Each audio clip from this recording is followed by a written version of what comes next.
是你建议我按兵不动，于是我和自己的同伴失去了联络。既然如此，能拜托你把那边的装置修好吗？首先，比起拜托，这是不是更像威胁？哦，好，快点帮我把通路修好，不然我就砸下去了。很抱歉，我做不到。即使是无所不能的工具，也要受限于它的应用范畴。那个通路，它从天而降，并非狼丘的造物。唉，和你说话真费劲。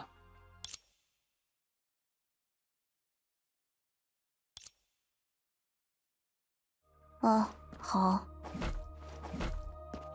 还是没有任何反应啊。这也是理所当然。曾经，唯一一个有资格离开的人，自己选择了放弃，而唯一一群有能力离开的人，又亲手毁掉了离开的方法。如果你还愿意听听我的建议，那么现在最明智的做法，就是物尽其用。来了。又来了吗？嘿，嘿，吼，哈，哟，吧嗒，爆，去把他们轻轻敲醒。还是和之前一样啊，虽然弱小，却很难缠。好吧，那就再来一次。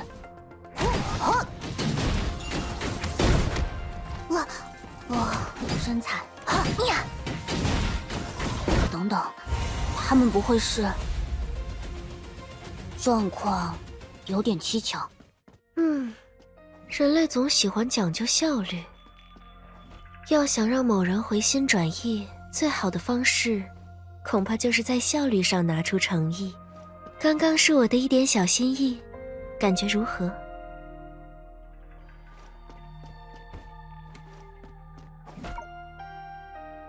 所以，你把那些怪物……那片游弋着星辰的天海，影子原本就和他们势同水火，而又此消彼长。不过，这次我想要的只是和你好好谈谈。因此帮你消灭怪物，在价值层面并不公平。下不为例。那为什么你之前不这样做？既然你有这种能力，应该不至于被我威胁才对。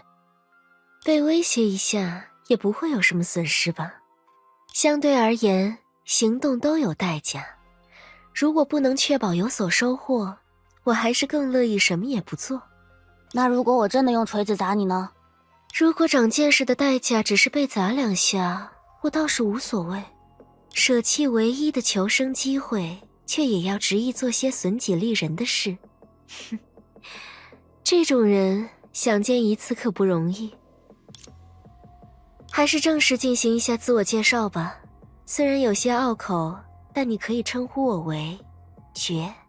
倒不是我在谋求合作时自夸，比起他所留下的言与目之流，作为工具，我还是要全面的多。这好像与所谓的求生机会并无关系。你还真是目的明确呀。不然呢？按照你的理论，向你进行其他追问，不也意味着需要另外掏钱吗？明智的见解。毕竟作为工具，我能为你做到的事情实在是太多了一点。对于不知雁足的人来说，这反倒太过危险。不过，你大可不必如此警惕。等价交换并非我的风格，而是我的机能。即使你身上真的有利可图，如果我不能先给予你一些什么，促成一场交易，那我同样也没有能力从你身上拿走任何东西。所以你到底要怎么帮我修好那个大毛？别那么心急啊。即使我此刻的确是这狼丘之内的至高大能，也同样无法立刻实现你的愿望。但这也并不影响它成为交易的内容。任何目的的达成，方法不都多种多样吗？比如，我完全知晓廊丘得以存续的关键，因此在我的引导下，你完全有能力凭一己之力毁灭眼前的世界。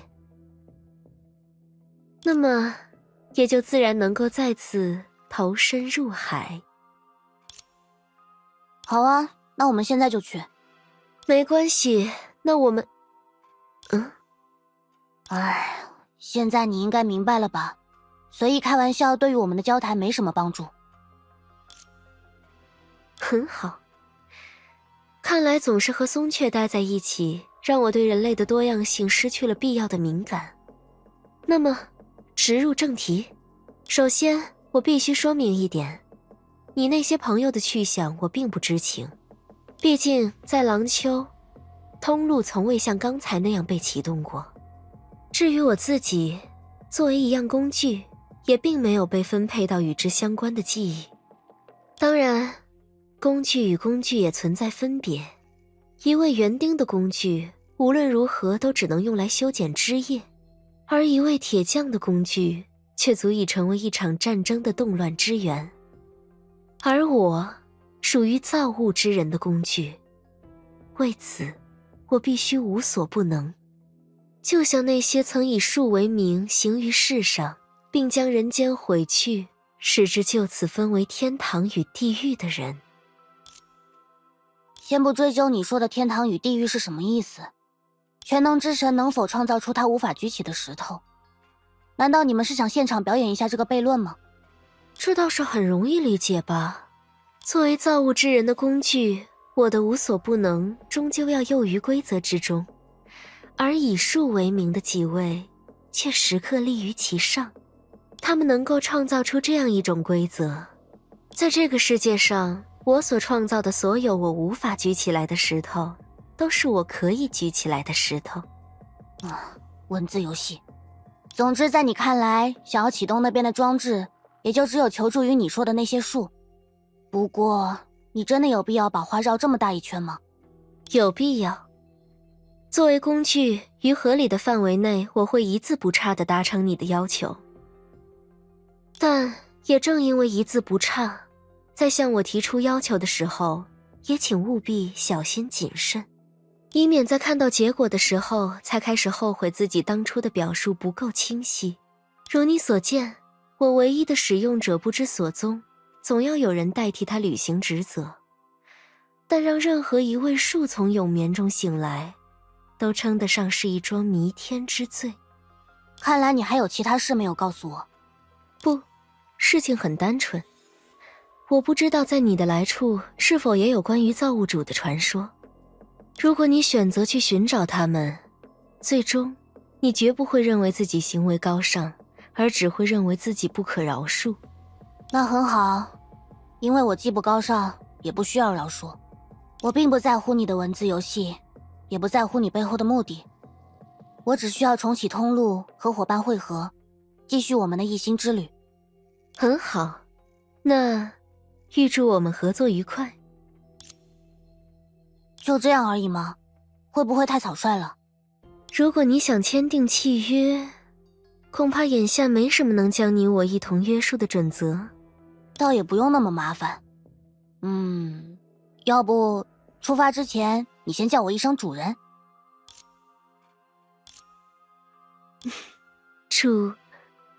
好了，也不用这么当真。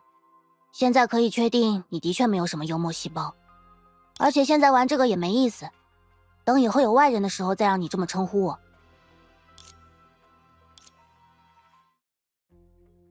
出发吧，第一步该怎么做？这需要你说出你想要做的事，或者你想要的东西，就像施工图纸一样，越详细越好。那就直接带我去我现在最应该去的地方吧。基于我对人工智能那微妙的不信任，比起过渡你和我的口述，让你直接进行自动寻路恐怕才更符合我的诉求。还真是奇怪的需求。不过也好，熟悉使用方法的过程当然也得包括犯错。那如你所愿。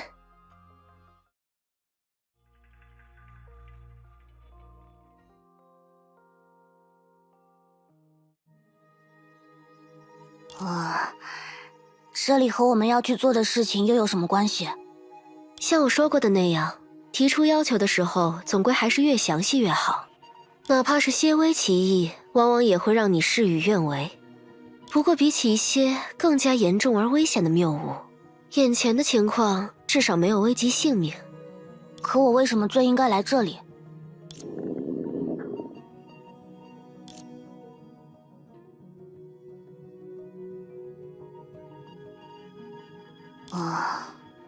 倒的确是一字不差，你应该先提醒我的。因为事实上我的确不在乎。很长一段时间里，我需要做的事情只有2件：被使用，以及确保自己还能够被使用。你应当明白，一把被握在手里的刀，并没有义务提醒它的使用者不要去抹自己的脖子。当然，如果你有相应的遗愿，我倒是也可以提供一些建议。你就不能抛出一些正面的话题吗？如果这也是你的需求，那么当然可以。比如你可以利用这场谬误正确的补充养分，而在这段时间中，我可以帮助你做一些探索性的尝试。是关于你说的那种树吗？倒也没错，在叫醒他们之前，那些人也的确需要用另一种方式补充养分。不过我刚才其实是指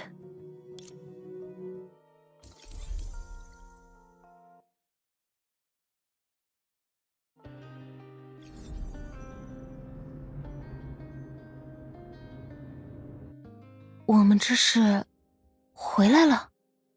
回来？哦，这里就是你的家乡吗，寻梦者？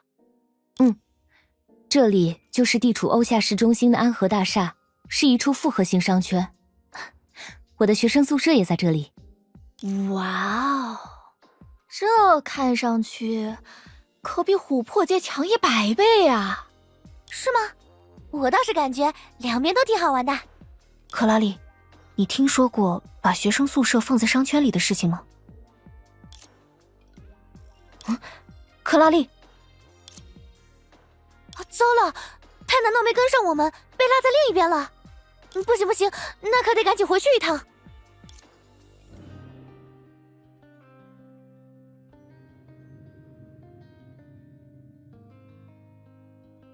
哎，怎么什么反应也没有？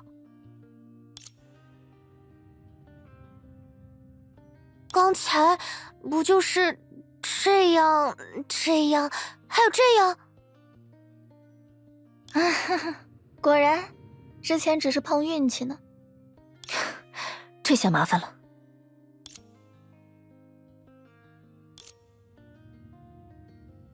砰！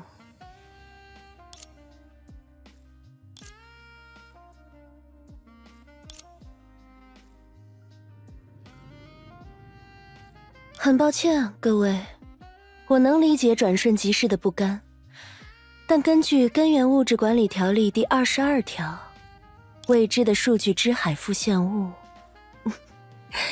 就地击毙哦。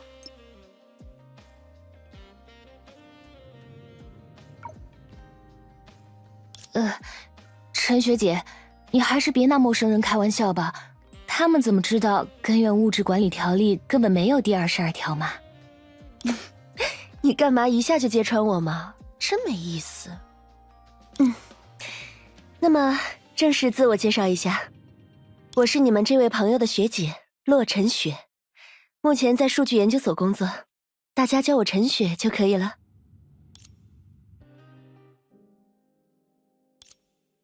原来如此，各位在数据之海的深处相遇之后，流落到了一个叫廊丘的地方，结识了这位松雀小姐，又在希娜同学的帮助下，机缘巧合的回到了这寻梦者的家乡。怎么你也开始用这个名字称呼我了？因为这个名字很酷嘛，对吧，希娜同学？那当然啦。虽说还不知道梦中的另一个我是什么情况，但也多亏了他，我们才能拥有星之环这样的力量。这么一想，所谓数据之海还真是个神奇的地方，不仅能让我们和外星人相遇，甚至还能看到姐姐你给寻梦者打电话的样子。哦，那好像也不能叫做打电话。哎，总之，寻梦者的通信器之前的确接到了这边的信号啊，只不过通讯太不稳定，没办法回复消息。复现情景，活跃的末日之矛，会和历史上的那件事有关吗？因为这里还有一位。那么这样来看，究竟谁是主体，谁又是客体呢？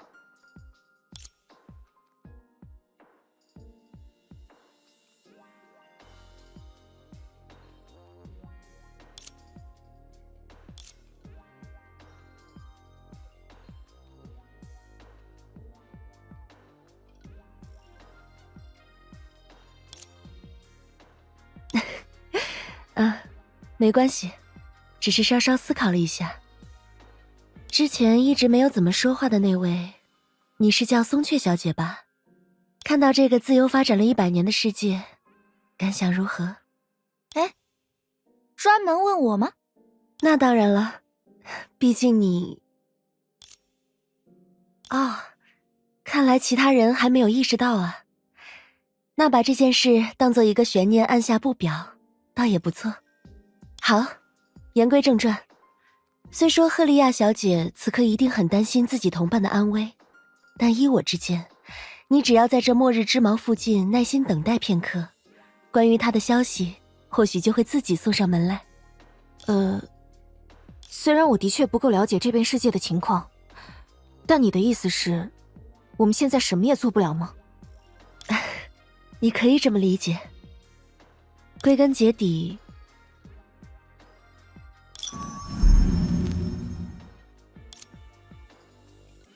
哟，比我想象中还要快不少啊。喂，那边是寻梦者吗？赫利亚是不是还和你在一起？克拉丽，是你吗？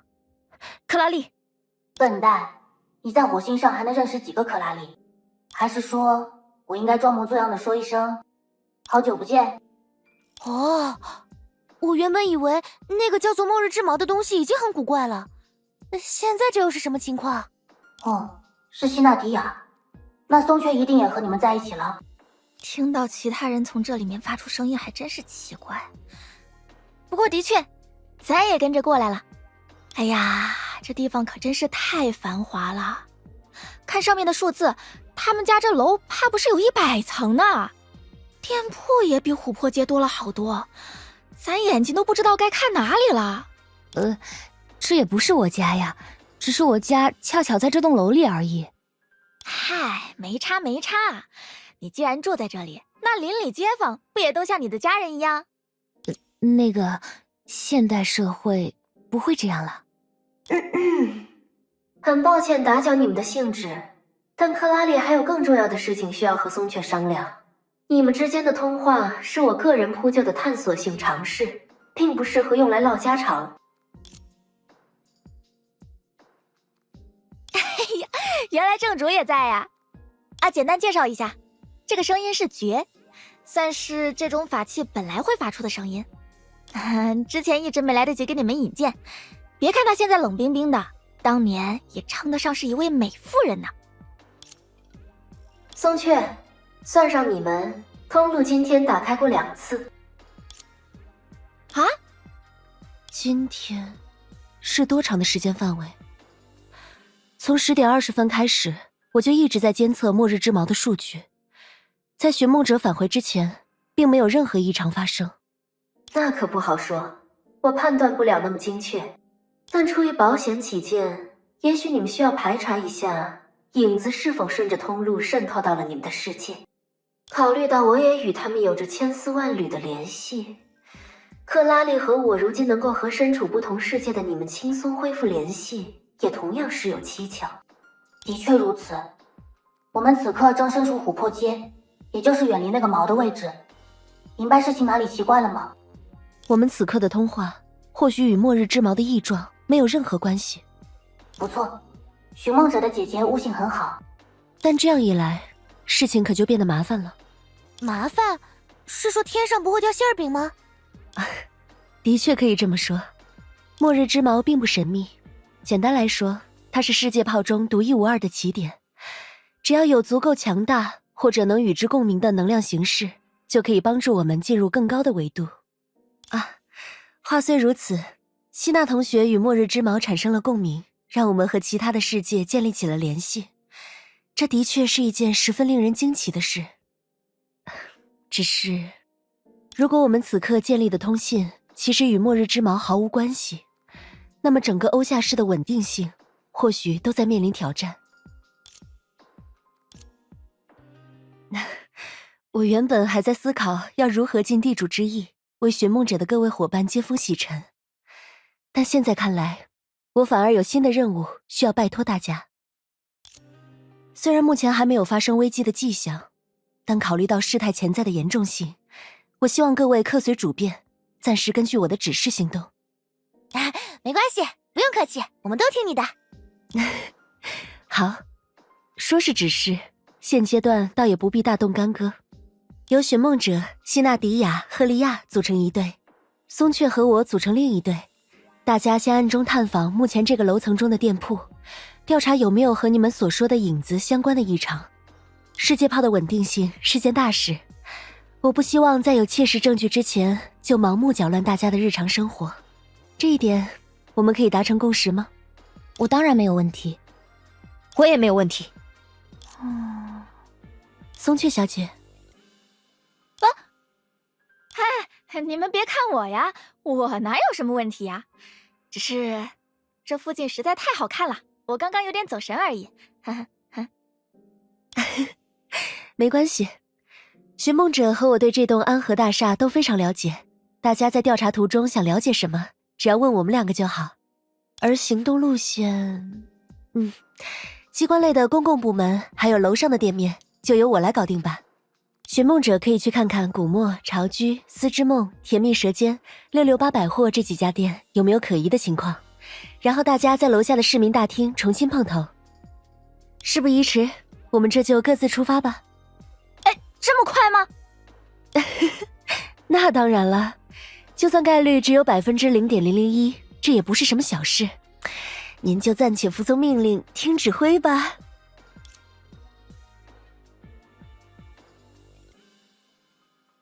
交给我吧，也只好按陈学姐说的去做了。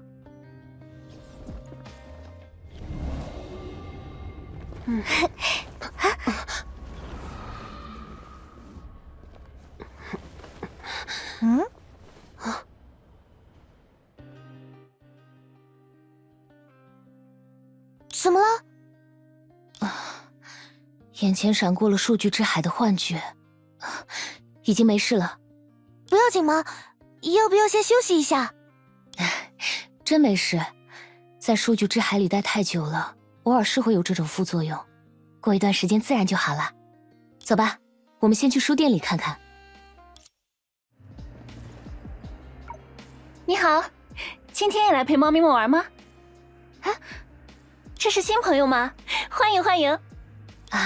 我倒也不是带他们来玩的。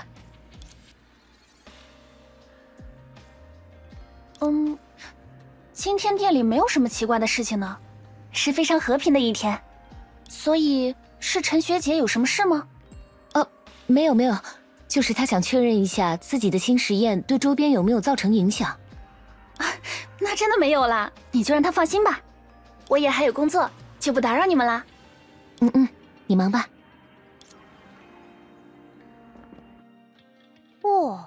没想到你信口开河也有一手啊。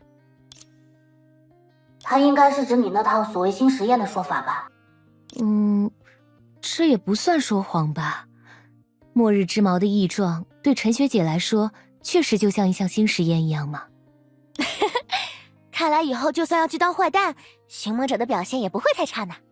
你这究竟是夸我还是损我啊？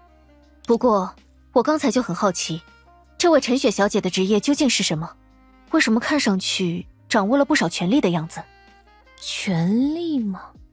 与其说是陈学姐有什么权力，倒不如说是数据研究所对欧夏市相当重要吧。毕竟大家生活在一个世界炮里，出了这栋大厦，开车不出3个小时就会到达世界的边境。在这种情况下，城市的运转就相当依赖于从数据之海中提取的万能材料、根源物质。真要说起来，它的性质倒是和我们在廊丘见到的维吉略有相似之处。怎么，你们这边也要收集恐惧？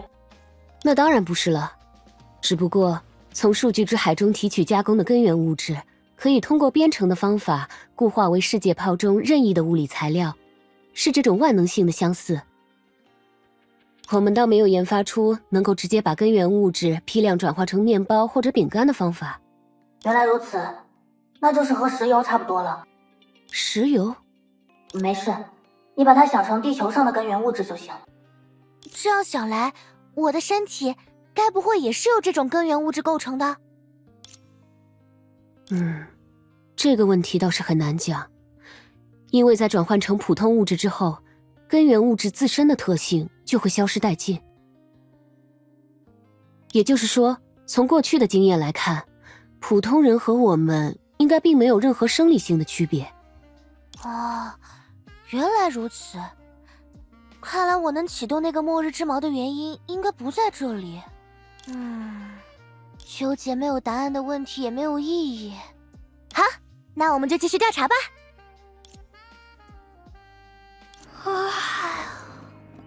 忙里偷闲，忙里偷闲。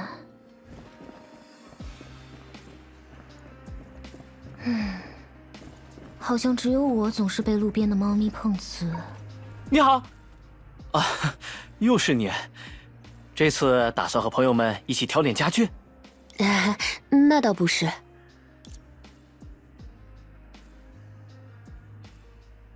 奇怪的是，没听说过。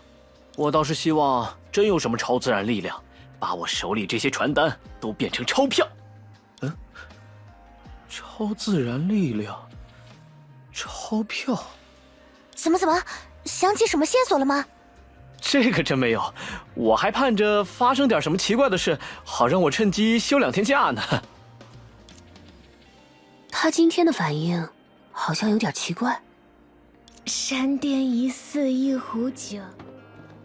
对于外面的世界来说，世界泡。欢迎来到四之梦，请问有什么能帮到各位吗？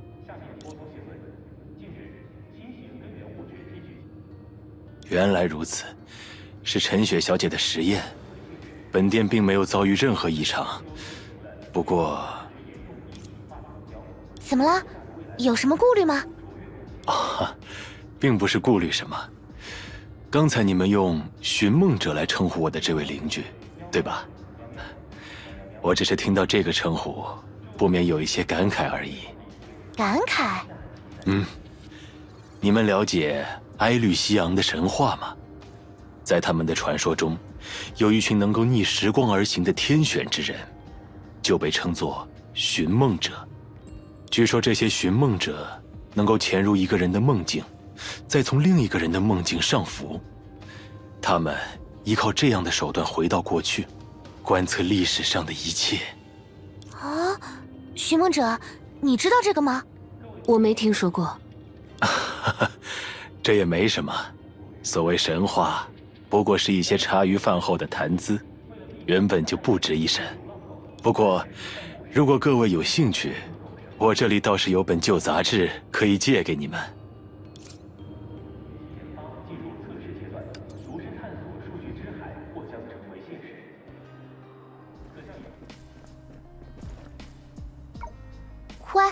欢迎光临甜蜜蛇街。哎，这不是游云老师的学生吗？是带新朋友来做客吗？如果有时间，我倒是很想带他们品尝一下斯威特小姐的手艺呢。不过，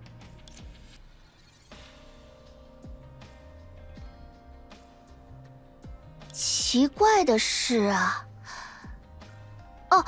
刚刚我好像丢了一罐奶油，这个算吗？有一罐开封过的奶油，也不知被人放在了哪里，突然就找不到了。那只是你店里的人粗心大意，又不好意思承认错误吧？不应该啊，我明明专门训练过他们，每样东西都要收纳到固定的位置。该不会是被谁偷吃了？那不会啦，谁会单单把奶油拿去偷吃呀？又不是楼下书店里的那些猫咪。不过说到这个，可以麻烦大家一趟，把这桶猫饭带给安杰小姐吗？我可以预支甜品作为报酬啊。这家店丢了一罐奶油，倒也不算有什么异常。偶尔，斯威特小姐自己也会粗心大意。不过，刚刚她提到的游云老师，是寻梦者你的老师吗？的确，她是陈学姐和我的导师，也是数据研究所的所长。只是老师他经常出差，所以平常都是陈学姐在组织日常工作。哟，你这人脉条件好像很不错啊。算了，本人如果毫无意识，提这个话题好像也没有任何意义。不过，出于考察任务的需要，之后请务必把我们引荐给你的老师。当然没问题。不过老师出差一趟往往很久，1年18个月里，可能有12个月都不在研究所，甚至不在世界炮里。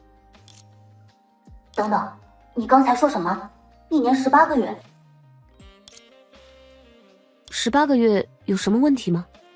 洛星的1年就是18个月呀，1年一共668天，或者669天。我知道了，地球的1年只有300多天，所以1年不太可能有18个月，是这样吗？那当然，1年12个月，总共365天，或者366天。原来如此。那如果寻梦者报出自己在洛星上的年龄，是不是会被你们当成小孩子啊？年龄也只是一个代表时间的数字而已吧。而且也有理论认为，物种的成熟年限大部分是由其所在星球的公转周期所决定的。总而言之，甜蜜舌尖这边也没什么问题。如果668百货那边也一切如常，就可以大致确定，我们在末日之矛上引发的现象，基本没有影响到附近人们的生活。如果真是这样，那就再好不过了。虽然是第一次来，但我很喜欢这里热热闹闹的感觉。这也就是很普通的城市商圈吧。算了，你喜欢就好。看来克拉丽和赫利亚的家乡也一定是个非常有意思的地方呢。这个大概见仁见智吧。不过现在倒也不是适合闲聊的时候。事不宜迟，我们或许还是先完成陈雪小姐布置给寻梦者的任务，然后按时抵达集合地点为好。嘿嘿，你说的没错。我想到了一个绝妙的发明，可惜这里纸太小，记不下。对于外面的事，你好，欢迎光临668百货商店。戴墨，今天商店里有没有什么异常情况？陈学姐拜托我来问问你。稍等，请允许我校验一下数据库。以数据研究所的标准，今日欧夏市内的所有668百货商店均无异常。不过，作为特殊事项，我已经把陈雪小姐的这项关切提交至系统后台。如果今天晚些时候668百货商店发生任何异常事件，系统都会把相关信息推送至数据研究所。太好了，辛苦你了，戴墨。不客气，这是今天的福利打折券，期待您再次惠顾。这周的大作业。所以，刚才和你们说话的那个声音是人工智能？好像是这样的。你们说戴墨吗？它是分布式机型，严格来说，每一家668百货的店员其实都是他。你们这个世界炮未免也太奢侈了。没事，管中窥豹，我倒是大致明白了，那种根源物质能为你们带来什么。尽管只是个世界炮，看来也相当值得我们的地球羡慕。不废话了，我们还是快点去那个什么市民大厅和松雪他们会合吧。忙里偷闲，忙里偷闲。好像只有我总是被路边的猫。陈学姐，我也刚到。怎么样？你们在那些店附近有发现什么不对劲的地方吗？完全没有呢。硬要说的话，甜蜜舌尖的斯威特小姐丢了一罐奶油，不过可能只是因为她自己粗心大意。果然，我这边的情况也是类似。松雀小姐没有和你在一起吗？我拜托她再做一些更细致的调查，用于我们完全不同的方式。你们是得多依靠依靠她。你是……哦，松雀那件法器的声音。当然，我一边和克拉丽调查着琥珀街的情况，一边也跟踪着你们的进展。与大家一样，我们在琥珀街也没有任何进展。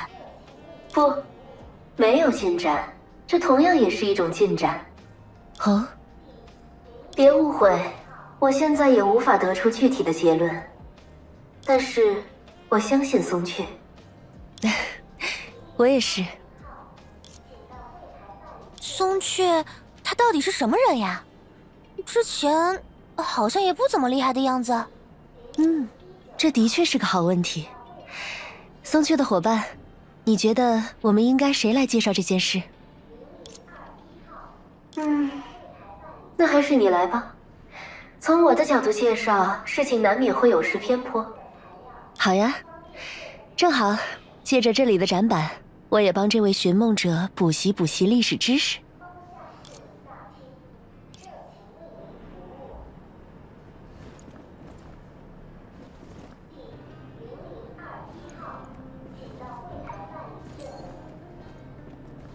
轻拂的风，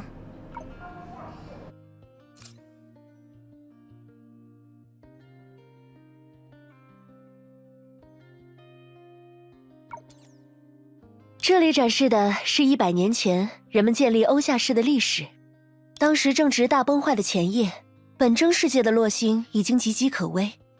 在这样的状况下，有一群志愿者，他们决定巧妙地利用大崩坏中的力量，创造出一个可以不受崩坏影响的世界炮，让人们在其中安居乐业。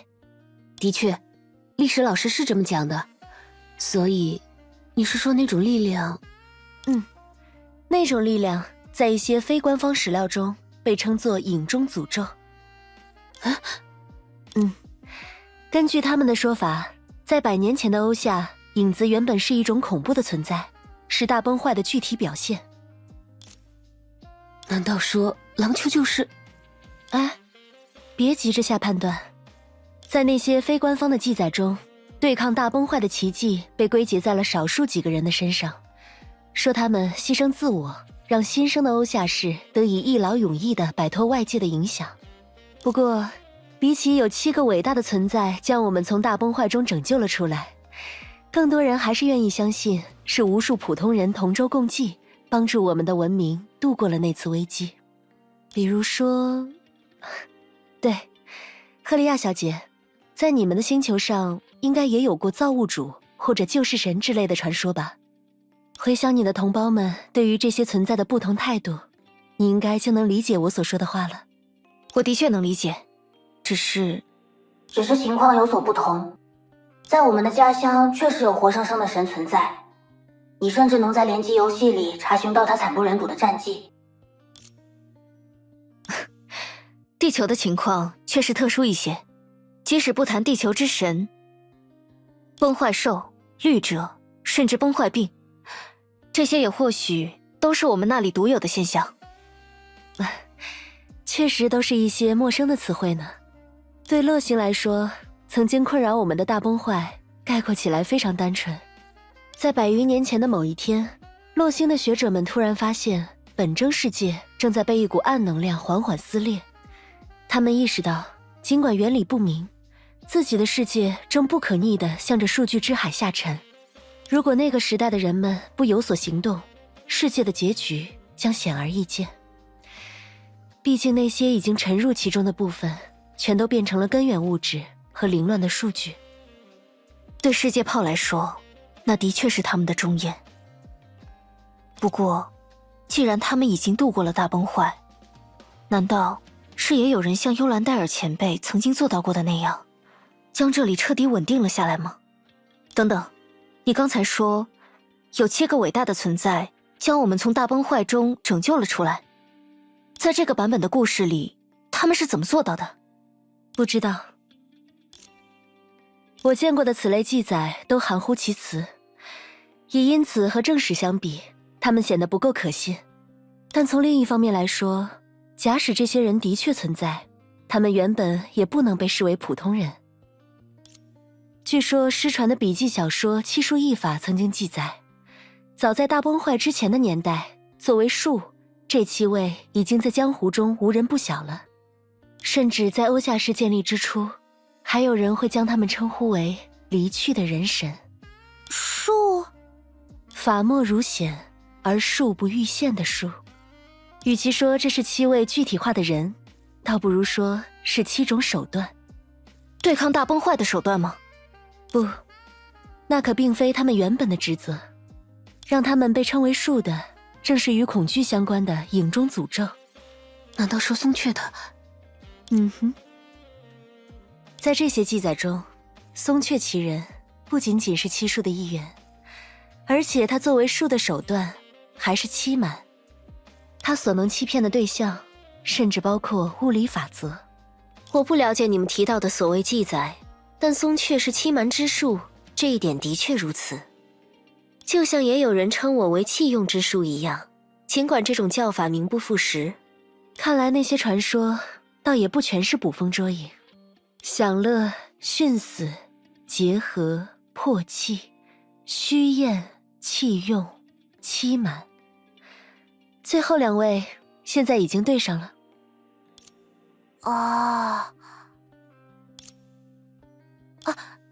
那里。如果刚才那些说法可以采信，或许一位神正准备和我们重新会合。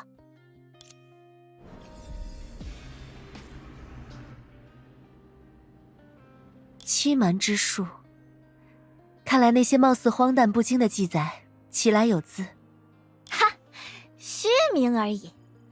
但如果真要问出个一二，虽说是虚名，那也是货真价实的虚名呢。别误会，我倒是没有考量真实性的意愿。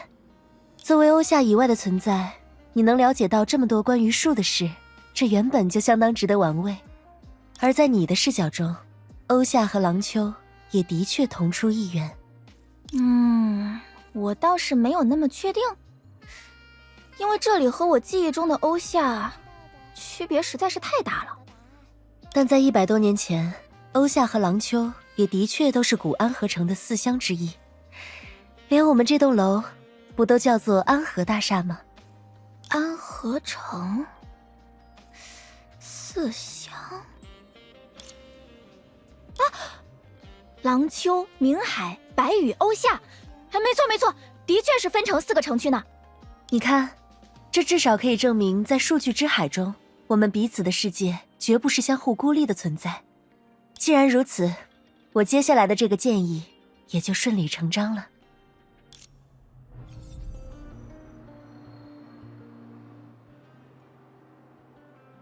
综上所述，寻梦者，在老师结束这一次的外出考察回来之前，眼前这些事情就作为你这一学期的研究课题吧。有什么问题吗？毕竟你是唯一的亲历者，而且这件事也对你补习历史很有好处。不对，重点不在这里吧？这整件事可是与末日之矛直接相关，把它作为一个1年级学生的研究课题，未免也太拖大了吧？如果没有亲手搞砸些什么东西，你成长的轨迹未免就太不牢靠了。而且，以研究课题而言，你不是已经结交了不少身怀绝技的协助者吗？放心吧，如果真出现了什么麻烦，研究所当然不会坐视不理。但在此之前，我也的确希望能由你们出面，解决当前潜伏在欧夏和郎秋2地的危机。从这件事总归可以由我来兜底的角度，你们也确实拥有放手去做的资本。你平常怎么对我就没有这么好的脾气啊？刚才帮你带路的那个欧夏机器人对你的态度应该很好吧？世界上大部分人能够和谐相处的一大前提，就是并不了解彼此。虽然我以前是当过江湖骗子，但但你也不用这样来揭短吧？关于寻梦者的研究课题，我倒是有一个和揭短相关的主意。放心，不是揭你的短了，我只是在想，从我们自己的优势出发，这个研究课题或许可以从历史着手。毕竟从欧夏这边的情形来说，松雀和他所属的七术都是历史当中的人物嘛。当然，我们不能抛下克拉丽不管，只是关于那种末日之矛，凭我们自己好像也研究不出什么。这是不错的一步。如果各位缺乏上手的思路，关于末日之矛的研究，暂时放在我这边推进，也更为妥当。那就拜托陈学姐了。不过希娜，这和揭短究竟有什么关系？那当然要问松雀了。如果我们之后对历史有所发现，难道不会有相当的可能和你的个人隐私有关吗？这个嘛，我觉得倒是不会。毕竟，即使被算作树的一员，我那时也只是个平平无奇的小人物呀。而且，当初我们离开这儿，该说是当初让你们离开的时候，可没打算过让两边能再见着呀。大家或许也不能把预期提得太高呢。但从他者的视角明确事情的前因后果，对现状也的确有所帮助。等等，你今天怎么说话总是胳膊肘向外拐呀？亏我以前每天都夸你好看呢。那都是多久之前的事了？看来接下来要做的事已经基本有眉目了。我这边会继续推进针对末日之矛的调查，而寻梦者，你们可以按希娜的想法行动。在我看来，从图书馆开始你们的研究就很不错。那我也来参加关于末日之矛的调查吧。哦，没想到你在营救我这件事上还挺积极。只是这样一来，寻梦者，你要不要暂时把这个名叫绝的法器交给陈雪和赫利亚保管？既然他也算是树的一员，那还是一边一个比较有效率吧。之前是松雀跟着陈雪，现在正好对调，很合理吧？无法反驳。哈，这下倒是不会胳膊肘向外拐了呢。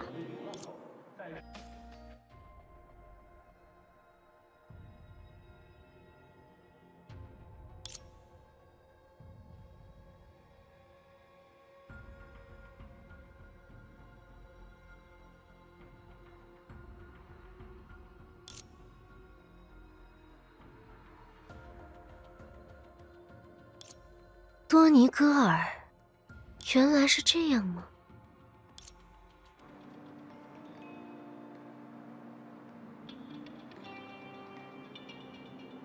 晴朗的日子里，有时候也会想和太阳聊聊天呢。这么说来，松雀是不是还没有在这里好好逛逛？奇奇怪怪。倒是有被刚才那个机器人带着四处做了点调查。无论怎么看，这里都是个做买卖的好去处呢。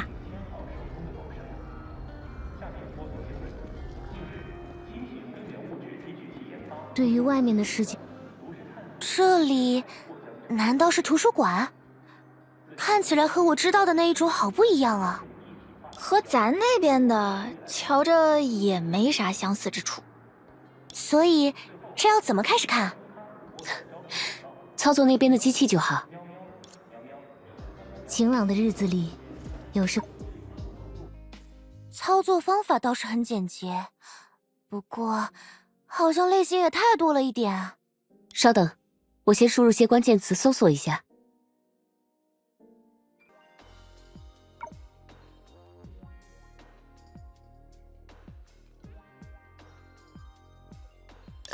还是换一本吧。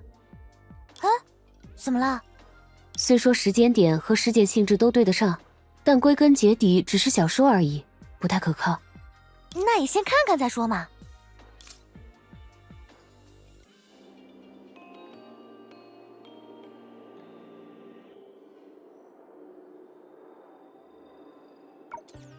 虽然格式蛮学术的，但内容和都市传说差不多。松雀，你听说过这种东西吗？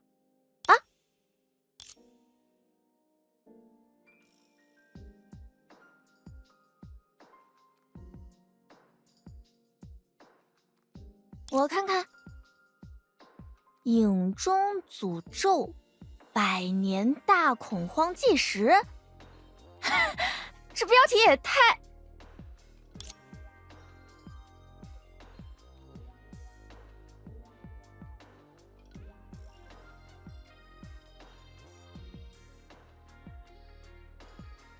等等，离恶石像，在你们这地界，这种东西还存在着不成？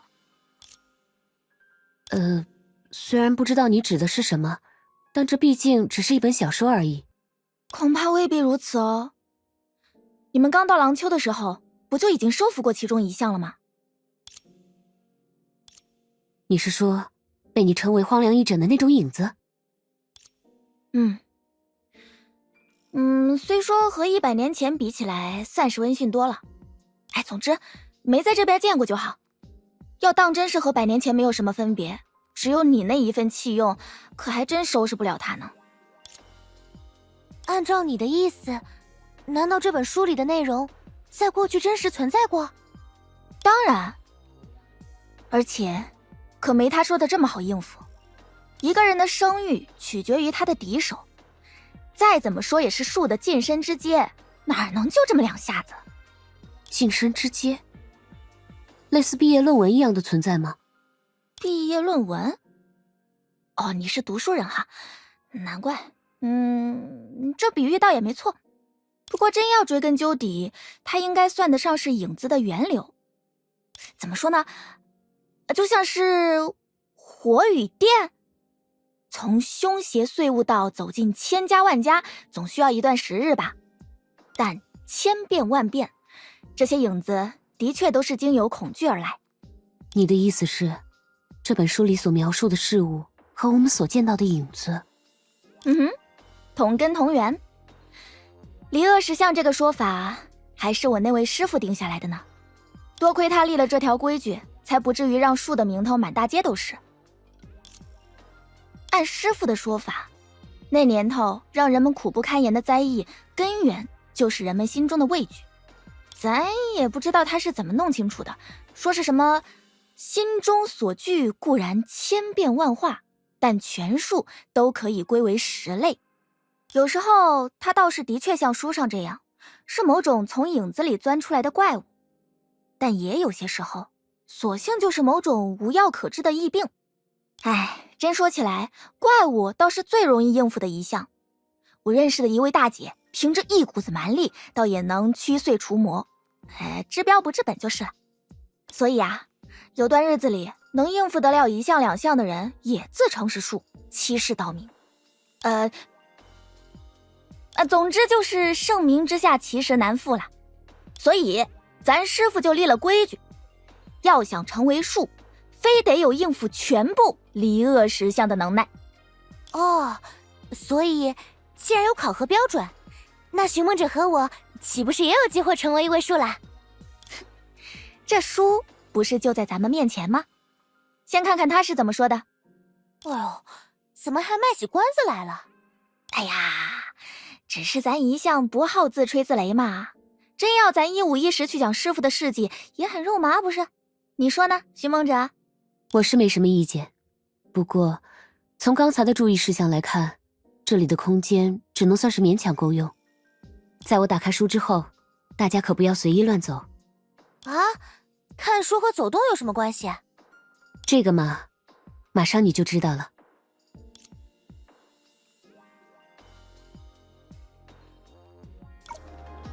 山巅影，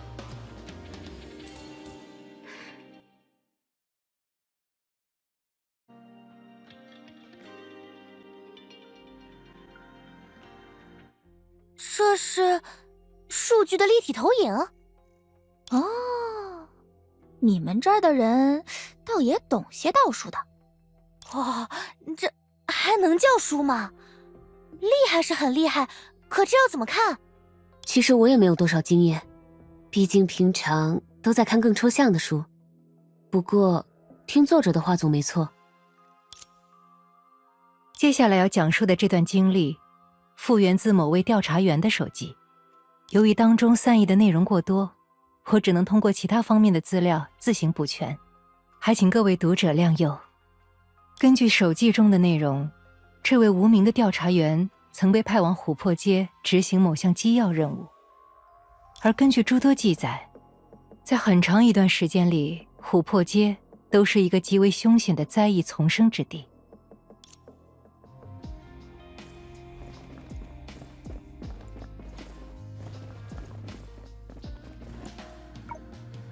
总算醒了，没想到我竟然要分出精力照顾增援。怎么样，还搞得清楚状况吗？地上那些黑色的东西……是啊，你被自己的影子袭击了。虽然你才刚刚加入，但手册上应该有过说明吧？这里究竟发生了什么？很棘手的情形，似乎有超过3种不同的怪谈同时出现。据说连那位殉死之术也折在了这里。当然了，他原本就一心求死，或许是故意的，但能让他得偿所愿，也足以说明这里的危险性。可是树怎么可能……我也知道我们在这方面的能力可远远比不上他们，来不来这里都根本无所谓。但既然树都没能解决这里的问题，我们这种清水衙门也只好送几个人去死，表示一下自己尽力了，对吧？很可惜，我们就是这种人了。如手记上所说的那样，这位调查员曾经隶属于一个负责对抗影中诅咒的官方机构。虽然他并未提及名字，但我想大家心中也已经有所猜测。而各位耳熟能详的琥珀街大恐慌，他正是其中的一位亲历者。哇，这还真是逼真呢，是利用了数据之海的技术。这么说倒也没错。以虚代实，咱倒是见过不少啦。咱的那位师傅可总喜欢这么干。不过，这书中的景致的确和琥珀街十分相似呢。有趣有趣。那么这段故事里提到的殉死之术，是利托斯特说，他才没那么容易死呢。就像刚才那个人说的一样，大叔他的确心求一死，但这种得偿所愿，可绝不会，可绝不会是因为他们提到的这些区区小事。听他们的语气，这可一点都不像小事啊。但如果反过来看，姑且不论我们正身处其中的这本书，至少他所参考的手记还是有几分可信度的。那咱可不好说，不如先接着瞧瞧。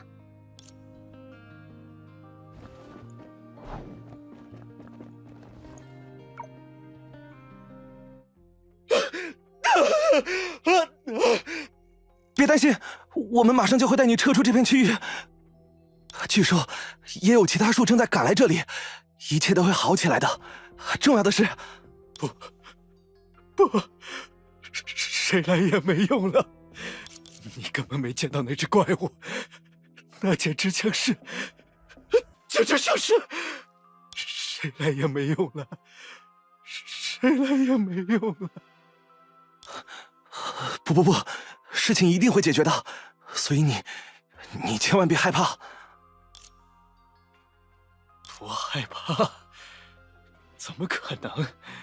见过那种人类根本对付不了的东西，我怎么可能？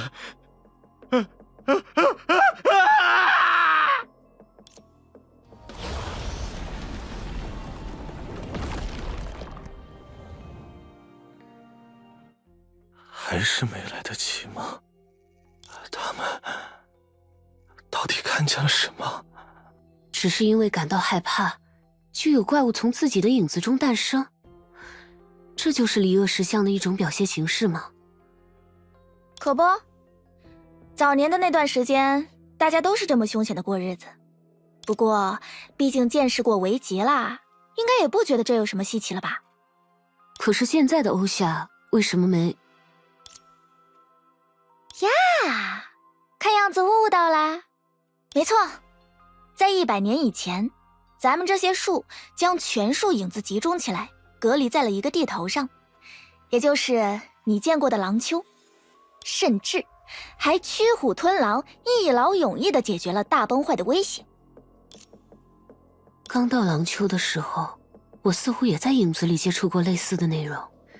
那个，难道算是一种预知梦，或者占卜梦？哇，难怪有人这么崇拜你们。嘿嘿嘿，义不容辞，不图虚名，不图虚名。不过，要是万一咱顺带赚了点钱，好像也很合理哈。可是，如果树们真的特别厉害，刚才那个人又为什么会吓成那个样子？是啊，为什么呢？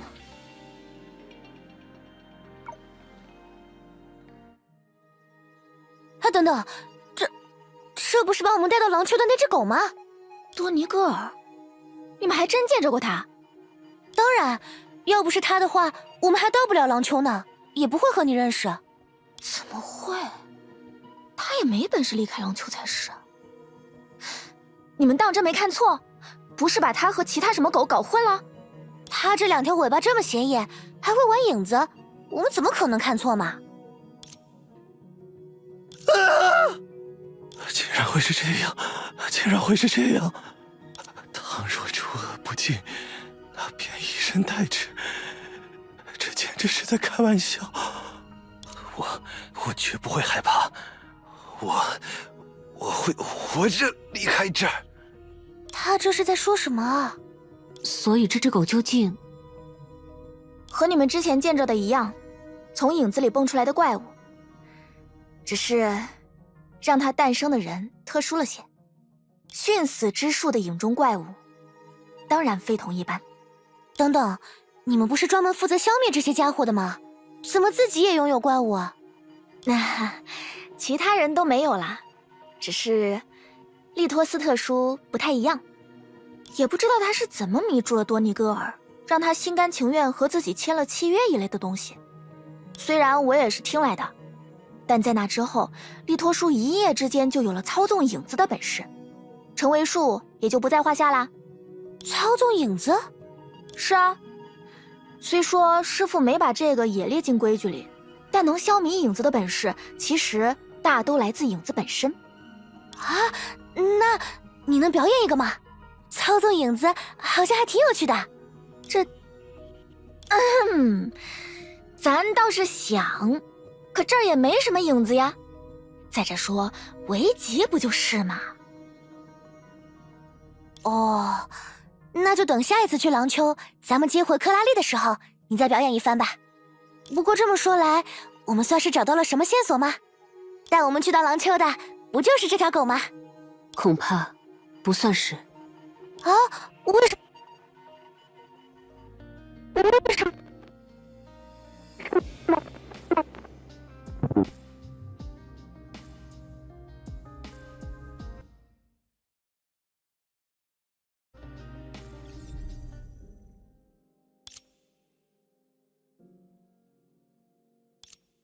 啊？合着这本书就这么结束了？手机上的内容到此为止。显然在那之后，这位调查员也并未幸免于难。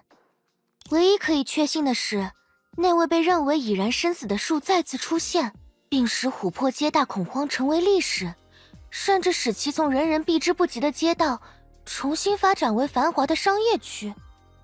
啊？不是吧，没头没尾的，卖关子的人可最讨厌了。所以松雀，多尼戈尔会出现在世界之外的原因，你也同样毫无头绪吗？倒确实是有日子没见过他了，可他也没法子出去才是。指不定是有什么误会在。无论如何，弃用的确认为今天的末日之矛实际上运作了2次。那要不要继续在这里接着看书，或者再去找陈学姐问问？毕竟咱们也不是一无所获嘛。不只是陈学姐，或许在这件事上，那位弃用的意见会更加重要。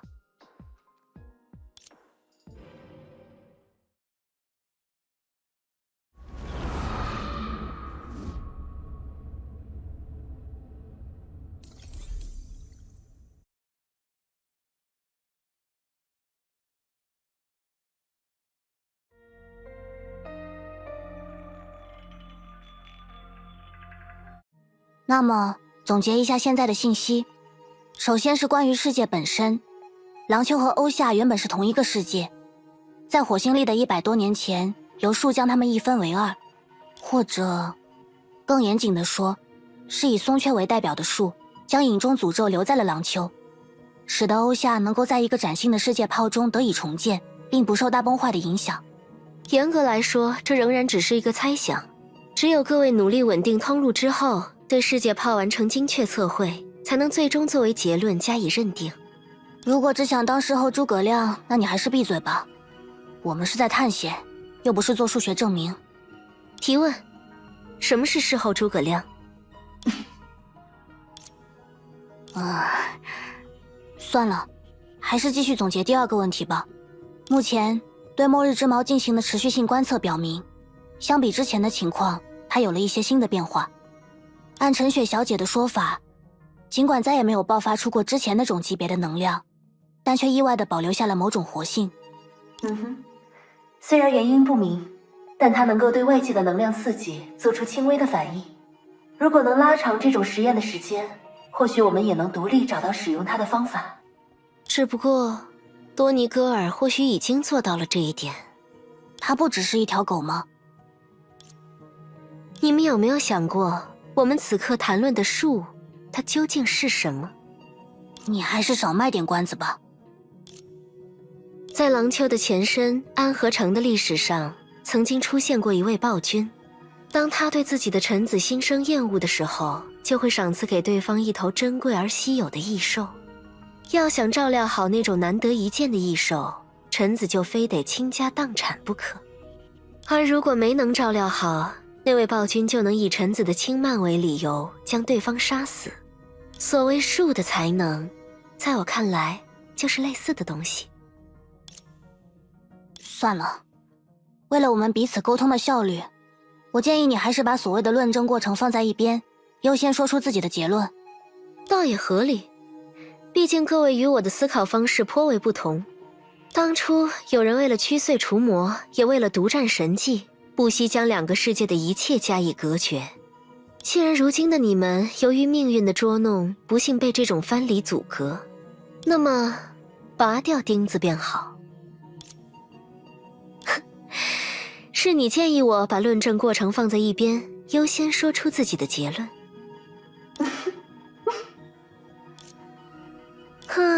按照刚才的原则，我们还是直接出发吧。等有人看到他的时候，自然就知道是怎么回事了。所以，这一次我们为什么不能瞬间移动，倒要像这样跑过去？还是那个原则，等价交换。现在可和之前的见面礼时间不同，代替松雀免费提供这些情报，我已经算是吃大亏了。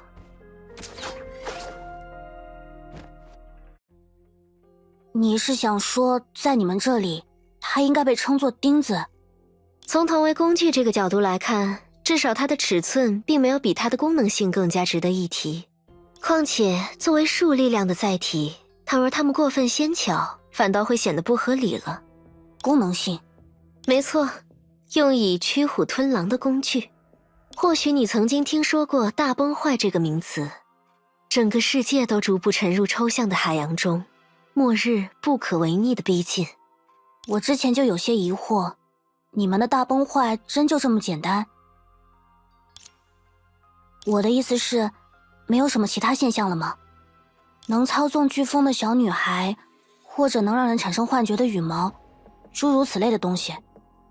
完全没有，我这边也没有听说过。或许大崩坏这个名字只是巧合而已，这一切终究与中焰无关。那么，目前看来，大崩坏确实不再是困扰你们的灾难了。没错，就依靠你正在看着的七丁，全名分野定影七星孽，它是其中的一柱。当然了，这又牵扯到了另外一回事。事实上，在大崩坏到来之前，对廊丘的居民来说，反倒是影子更为危险。没人知道它是如何诞生的，或许连影子自己也都不知道。人们能够确信的是，从某一天开始，他突然以10种不同的面貌凭空出现，肆虐人间。而恐惧是一切的根源。所谓术，正是将自身的恐惧加以降服，得以迈入阴影，反过来将影子的力量加以使用的人。他们因此得到了能让自身区分于凡人的种种能力，为人们驱祟除魔，并最终完成了至高至伟的功绩。他们将影子的力量灌注在丁中，抗衡着大崩坏试图吞没世界的潮汐，让世界自此不再沦没，甚至将影子加以改进，让危急成为了可能。以上内容来自于廊丘的古籍，我不为其真实性负责。喂，身为弃幼，你不也是术的一员？只要引述文献，我就不算在自吹自擂。但也因为是引述文献，我也不可能为其真实性负责。你似乎还有想要继续追问的事情。有倒是有，将影子的力量灌注在丁中，这也是你之前所说的养分。没错，在完成了那种伟业之后，即使是术也大多耗尽修为。7人中有5又4/5位都陷入了沉睡之中。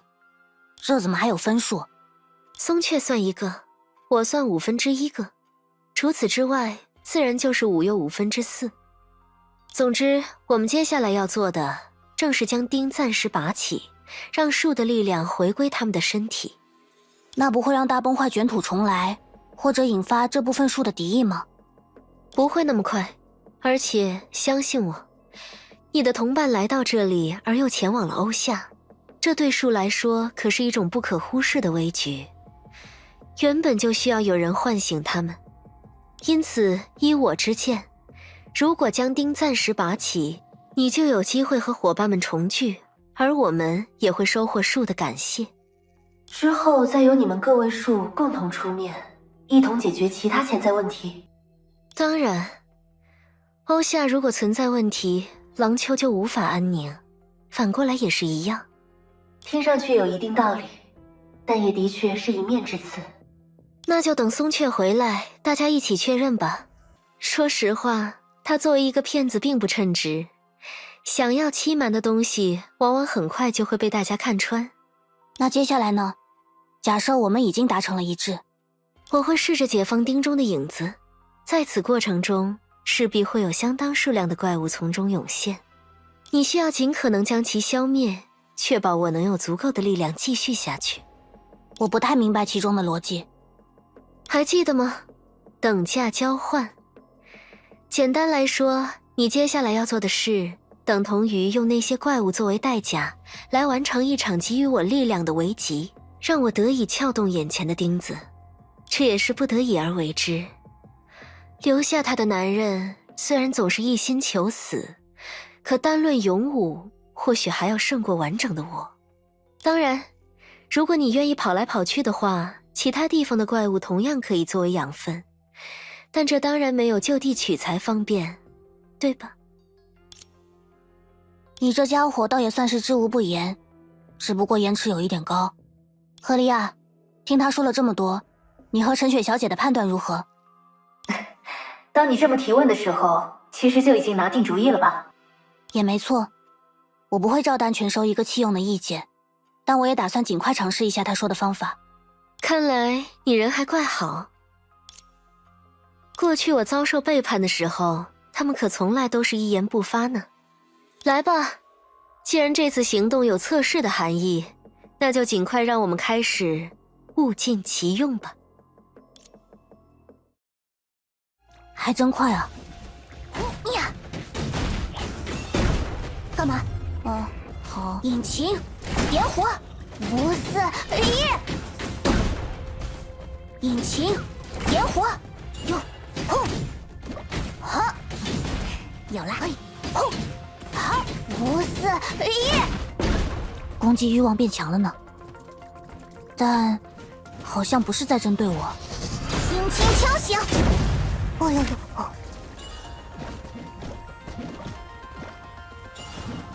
嘿，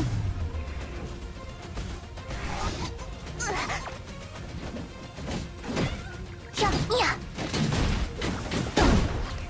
吧嗒，嘣，嘣，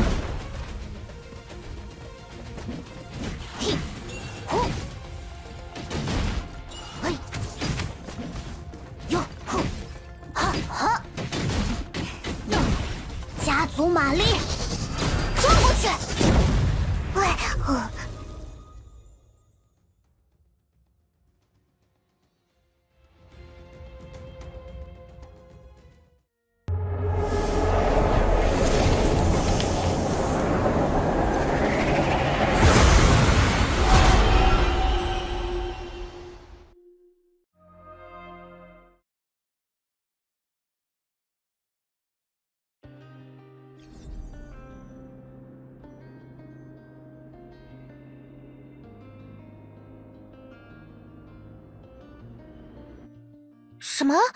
实验刚开始，信号就突然中断？或许是因为狼丘的影子被实验所附及的缘故。哎呀，有气用跟在那边，克拉丽应该不会有什么事啦。这你可要说话算话。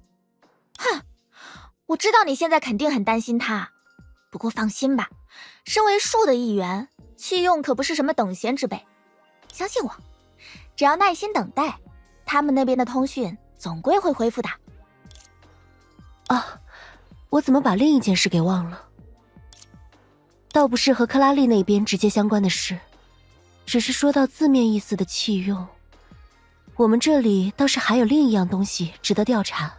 寻梦者，你还记得自己入学的第一天，在末日之矛以外，我还带你参观过什么吗？就在这栋楼里。啊？等下，你是说那个匣子摆在监控设施里的，它不是文物吗？是啊，但谁规定文物不可以有实用价值呢？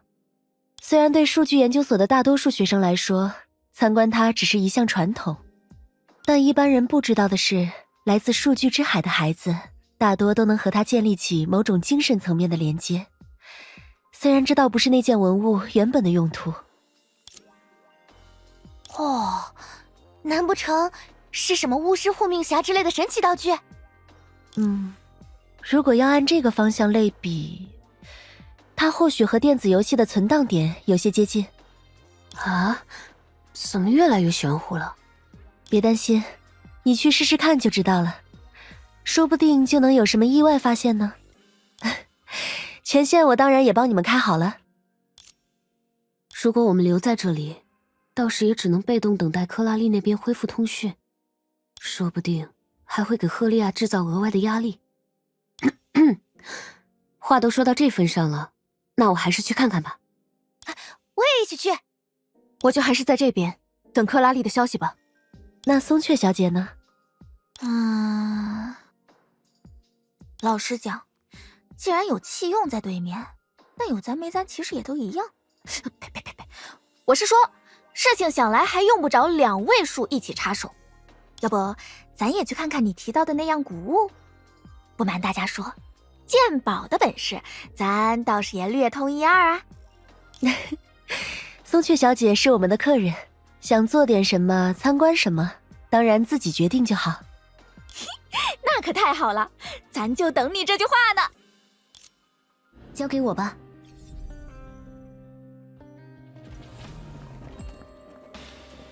啊，一定就是那个吧。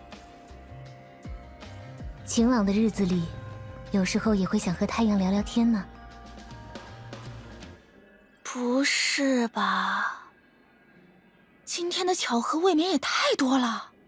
啊，松雀也见过他。可不，这是咱那位师傅的宝贝啊。他老人家那家世，衣冠贵胄，金玉满堂，什么稀罕物没见过，可唯独对这东西爱惜的要命。没成想能在这儿见着，我还以为他现在应该正抱着这东西睡觉呢。我确实也不了解这件文物的来历，你知道它具体要怎么用吗？嗨，咱也没那机会呀。师傅当年可是对他宝贝的很，就连我也碰不得，而且我也没见他用过这东西。这样啊。不过，既然陈学姐说她已经给你开了权限，不如就直接试试看。把手放上去，然后感应一下什么的。好，我试试。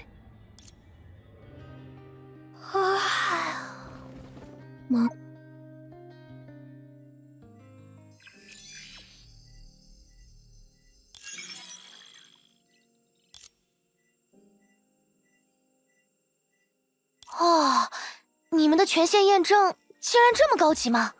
不，这似乎不仅仅是……啊！陈学姐，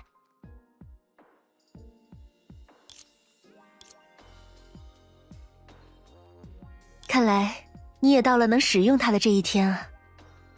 这段话是我在你入学第1天时留下的，也不知道你什么时候才能听到。无论如何，这都说明你的学业进展还算顺利，并且终于有了一些值得重回故地的经历。我们的老师常常念叨一句话，今天我也把它转赠给你：爱情是潜入他者之中，而艺术则是潜入自身之中。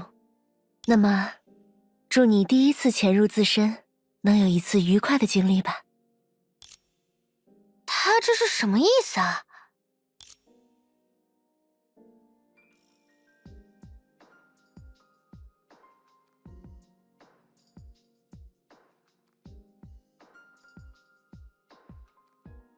啊！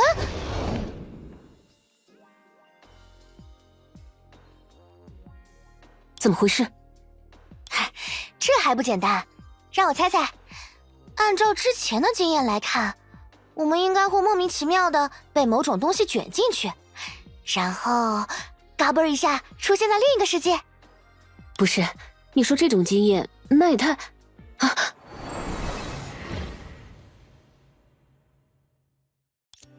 欢迎您来到记忆与时光之匣。接下来，请放松身心。如果要退出您的记忆，只要随时在心中默念“退出”。不知道雨停之后，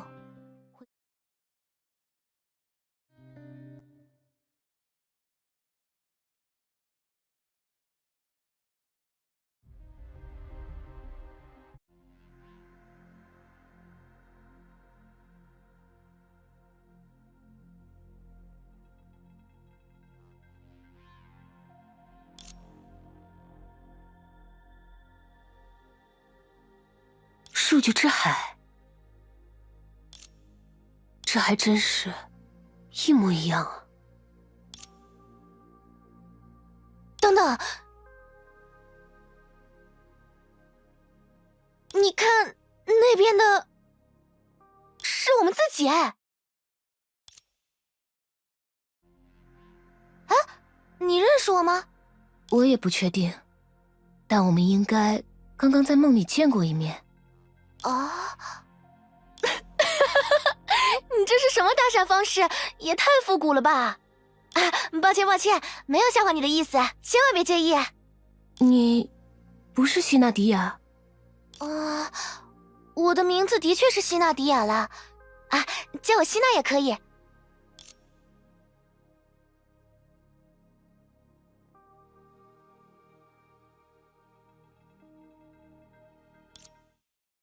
是你们二位刚认识的时候？那不是很明显吗？如假包换。不过，这到底是怎么回事啊？难道也是数据之海的复现能力？这倒未必，它或许像图书馆的那些书一样，更接近于虚拟现实，而非由根源物质实现的完全复现。啊，原来如此。陈学姐刚才不是说了吗？她给我们开通了使用这件文物的权限。这样看来，应该由松雀来使用它才对。说不定我们能更直观地看到郎秋过去的故事。那我们现在要默念退出吗？倒也没这个必要吧。有什么想知道的，咱直接说给你们就是。就算是哪里记差了，我们不还有弃用能够印证，又何必这么麻烦？再者说，那恐怕也没什么用处吧。咱可不像你这样，之前就和他建立过什么联系啊。也是。不对吧？要我说，用处可大着呢。你想嘛，我们之前能去廊丘，不就是因为遇见了那只狗吗？按当时那个情势，我们在数据之海的时候，它应该也一直在附近才对。但那个时候，我们可没机会像现在这样跑来跑去。要是现在能把它找出来，看看它是怎么来去自如的，问题不就迎刃而解了？可是现在也很难确定，眼前复现的究竟只是我记忆中的情景，还是那一时刻的全部景象。哎呀，来都来了，干嘛不试试？只要赶在我们和他相遇之前，就有很大的机会发现大家没注意到的秘密。别看我这……不过，我们这是要从哪儿开始呢？假如他一开始就在偷看的话，大家要跟上啊！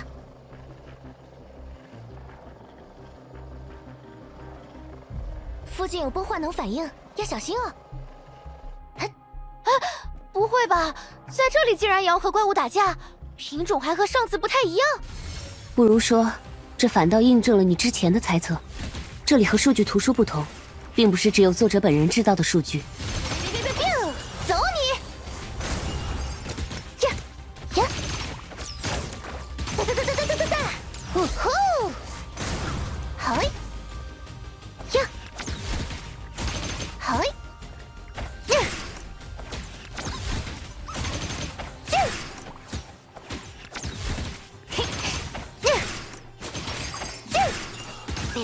别！走你！哼，来吧！天上天下，只此一击！一起上吧，搭档！久等了，希娜。来吧！哒！天罚时刻！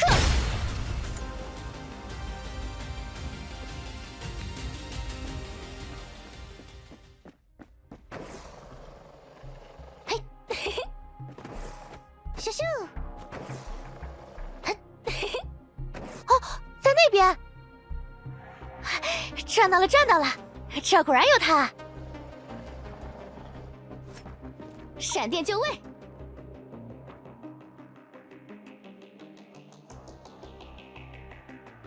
这还真是多尼戈尔！哎，他是怎么？这还不简单，我们也钻过去看看，不就知道了？喂，希娜。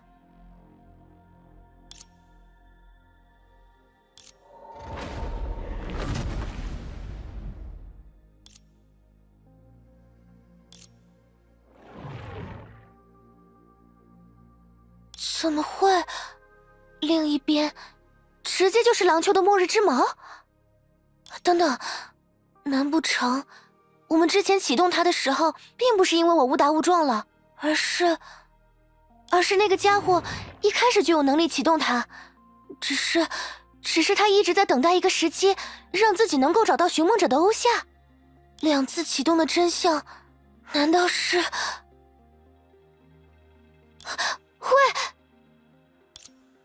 喂，没事吧？你们两个的脸色看起来怎么都这么差？啊！不对，这不是数据之海的影响。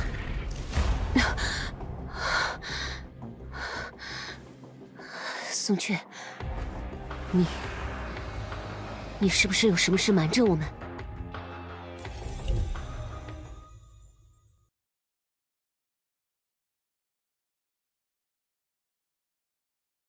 所以，你是不是有什么事瞒着我？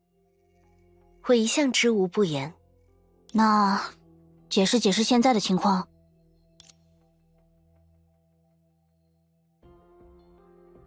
在你拔出钉子之后，我们为什么会来到这里？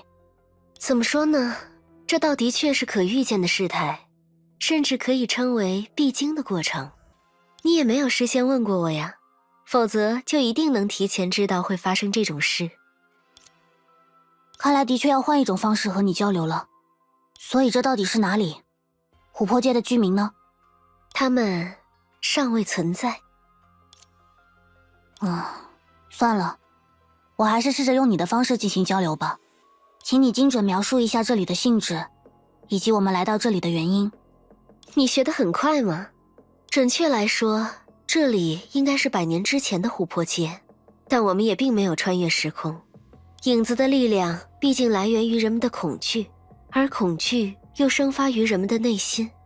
所以，当那个男人将自己的力量灌注于七钉之中，他自身的一部分也势必会随之留下，譬如记忆。而既然我们拔出的钉子属于那个男人，那么不难猜到，我们正身处其中的究竟是哪一时刻。那个男人，或许你从未听说过琥珀街大恐慌，但对那个男人来说，恐怕这的确是件值得一提的功绩。不过不必担心，这毕竟只是回光返照而已，哪怕坐在这里什么都不做，记忆也会自行散去。只是有兴致的话，你倒是可以四处走走，去见识一下，在某个时刻，在驱碎除魔这件事上，利托斯特为世界提供的新思路。能把事情说得更明白一些吗？还记得我跟你提过的10种面貌吗？尽管在之后同样被归为了离恶石像的其中一类，但它第一次出现时的确前所未见，并且全然没有能够解决的手段。而现在，它就发生在你的眼前。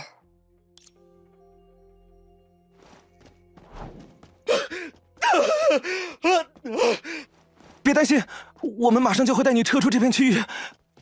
据说也有其他树正在赶来这里，一切都会好起来的。重要的是，不，谁来也没用了。你根本没见到那只怪物，那简直像是，谁来也没用了，谁来也没用了。不，事情一定会解决的，所以你千万别害怕。不害怕？怎么可能？见过那种人类根本对付不了的东西，我怎么可能？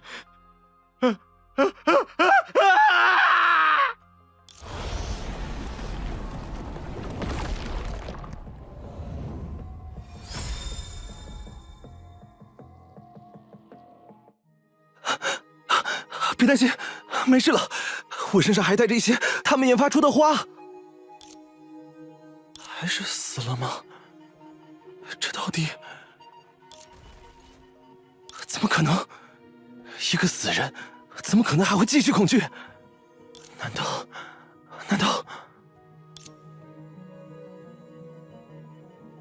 影子中诞生的怪物吗？原来如此，这就是问题所在。如你所见的那样，人的恐惧催生影子，影子化为灾厄。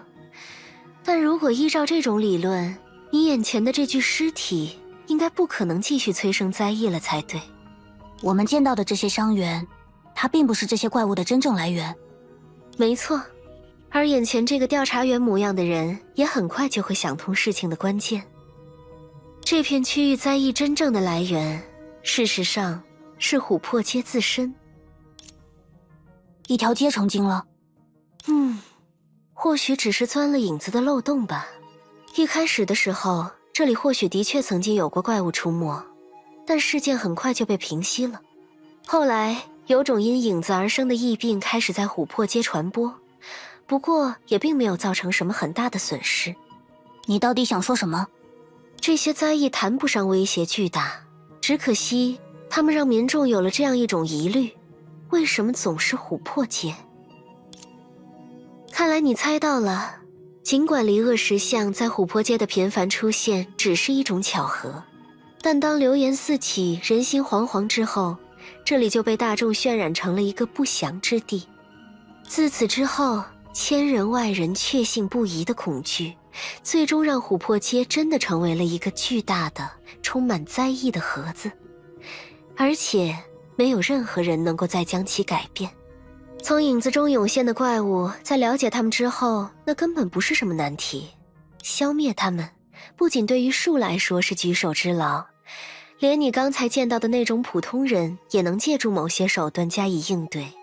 但，就算你明知一切的起因仅仅是谣言，你又能用什么办法才能驱散集体性的幻觉呢？按照常理来说，不管他们多么深信不疑，谣言也不会成为现实。但影子为这个过程提供了条件。没错，某种角度来看，或许和危急是同一种原理呢。那后来呢？从现在的琥珀街来看，那场恐慌最终还是被终结了。方法很简单，只不过利托斯特是第一个愿意这么做的人而已。不如我们跟上去看看，或许有机会亲眼见证。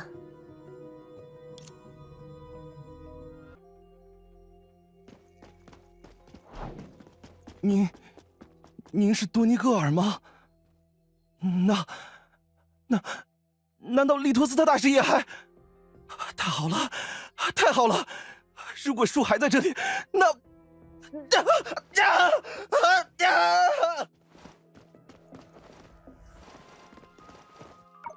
那只狗，你见到过它？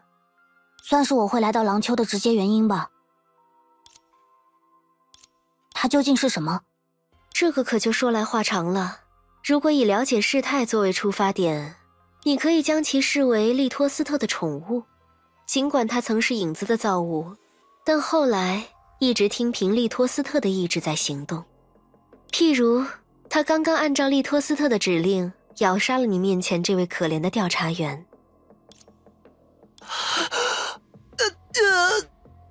竟然会是这样，竟然会是这样。不错，倘若除恶不尽，那便以身代之。我能想到的手段仅此一种。再会了，陌生人。终有一日，我将身殉一死，偿还今日血债。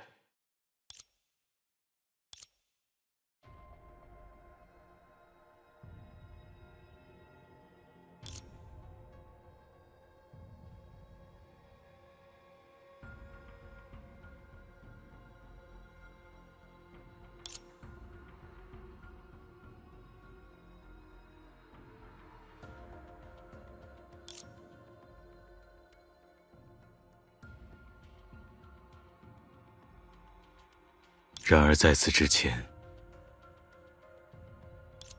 动身吧，多尼格尔。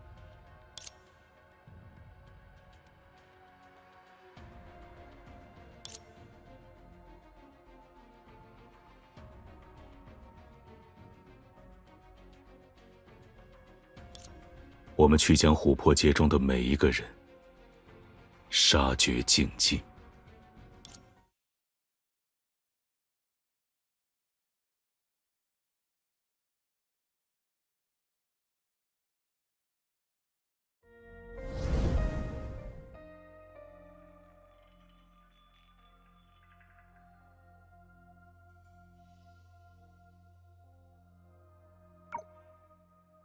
可惜，看来结束的不是时候。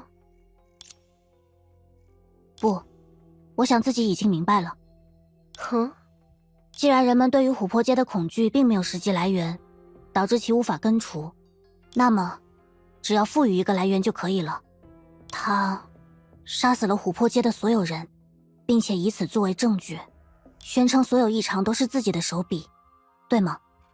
呀，这么快就能理解？难道说你也认同这种做法？有必要做到这种程度吗？有何不可？无论如何，只要迈入琥珀街，寻常人就必定无从生还。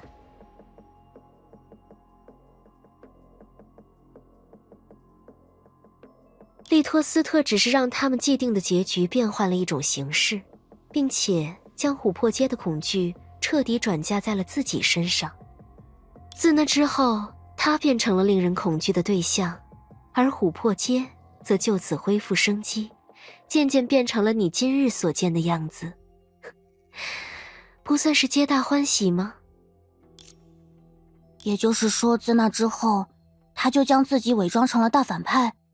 也只是一段时间而已。对利托斯特而言，清除某段往事可是他最为擅长的。我可以保证，琥珀街大恐慌的真相，如今恐怕没几个人知晓了。如你所见，现在这不过是一场无足轻重的往事而已。在100年前的廊丘，有的是比这更值得被人铭记的事情。归根结底，影子并不是一种诅咒，而是一种规则。没人能给出判断，但大概率就是这样。否则，它又怎么能诞生出如此繁复的面貌呢？那我倒是有了一个疑问。哦，如果我们的确启动了末日之矛，让两个世界再次连通起来，会发生什么？那么你觉得，当初树为什么要分开两个世界呢？说到底，廊丘只是一座监牢，它用来关押的，恰恰是那具有10般恶相的规则。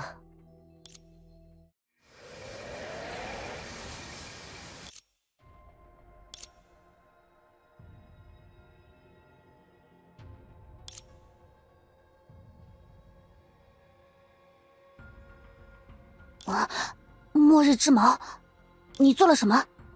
我只是一件工具啊，没有你的指令，我什么都做不了。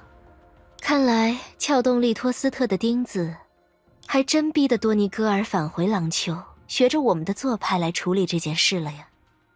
我的使用者，你潜行到欧夏市的机会来了。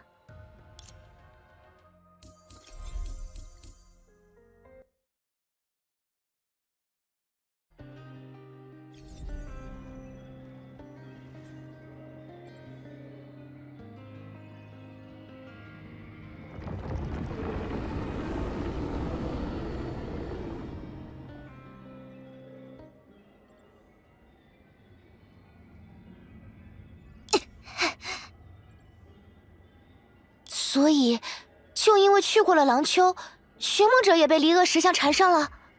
怎么会有这种事啊？你们身体还好吧？一时半会儿倒是没什么大碍了。真要有什么不测，那也是咱，你们不用担心。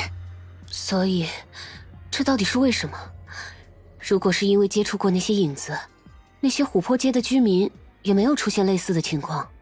唉，毕竟那里有维吉这个法子嘛，还没来得及成为所谓的碎物，就先变成吃喝用度，自然安安稳稳啦。怪不得维吉那么重要。难道如果没有他的话，就算不会饿死，也会被怪物咬死？然也。可我现在又是怎么……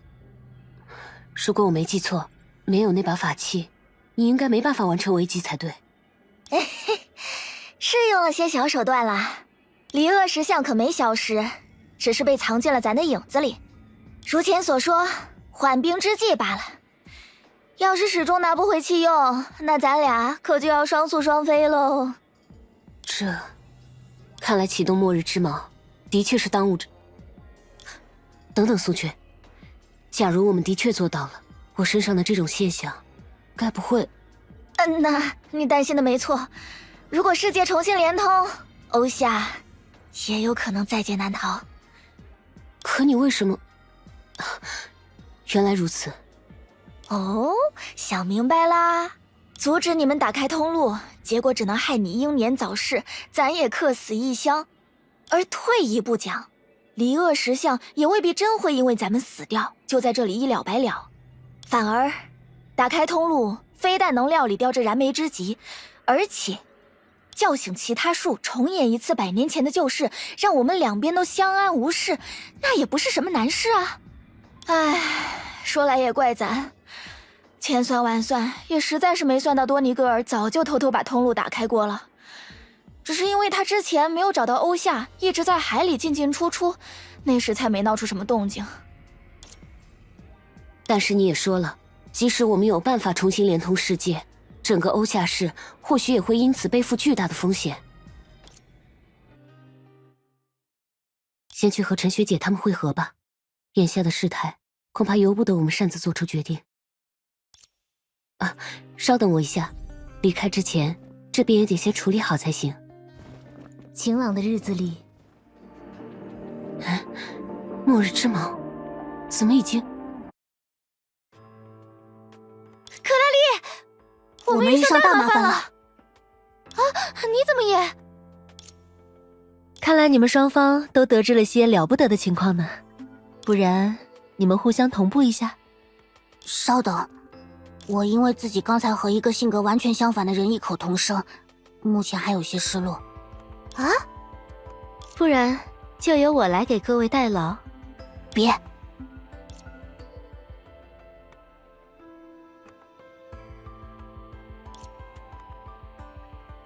这样啊，寻梦者倒是无所谓，现在连欧夏自身都可能。无所谓。哦。因为我相信这对你来说不是什么难题啊。不过，看来我自己的廊丘之行倒是要暂且推迟了。来自100年前诞生于影子的诅咒，如果它的确有可能渗入了欧夏，我必须得动员整个研究所多做些准备工作才行。至于寻梦者，你先继续完成自己的课业吧。是啊，按照你们之前所说，各位不是已经找到了事情的症结吗？除了传说中的那些术，似乎没人能够解决眼下的事态。既然这是你自己找到的课题，就自己去把它完成，怎么样？确保所谓的离恶石像不会在欧夏肆虐，在此前提下，稳定或重新切断两个世界之间的连结，又或者找到别的方法解决眼前的难题。当然，你也不用太过紧张，说不定我会在你之前一不小心就解决了一切呢。啊，那我们可得赶紧出发了呢。我们是不是应该先确认一下行动的人员和计划？寻梦者，你还真是说了些特别让人伤心的话呢。我们在廊丘可还没好好逛过呢，难道你觉得会有谁想偷懒？对吧，何利亚、宋雀？没问题，我们总不好抛下你们，单独去寻找联络地球的方法。咱倒是想清闲些。唉，既然拿回了弃用，就算离恶石像当真来了欧夏，那倒也能治住。不过，确实不能勉强你们再过那种日子。咱过去可遭过不少罪啊。嘿嘿，我就知道。那，等等，你刚才为什么不问我？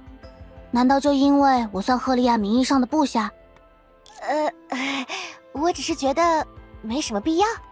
反正你总是会冷着脸说几句狠话，然后该帮忙还是会帮忙嘛。别把我概括成那样，太老土了。不过，既然另一颗星球上似乎存在与律者全能相近的事物，我们倒的确有继续考察、弄清事实的必要。看吧，我说什么来着？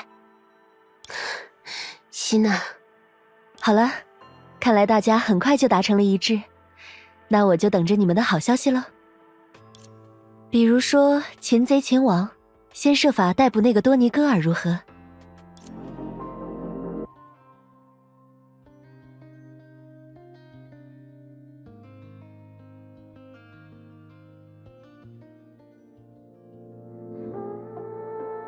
山巅一寺一壶酒。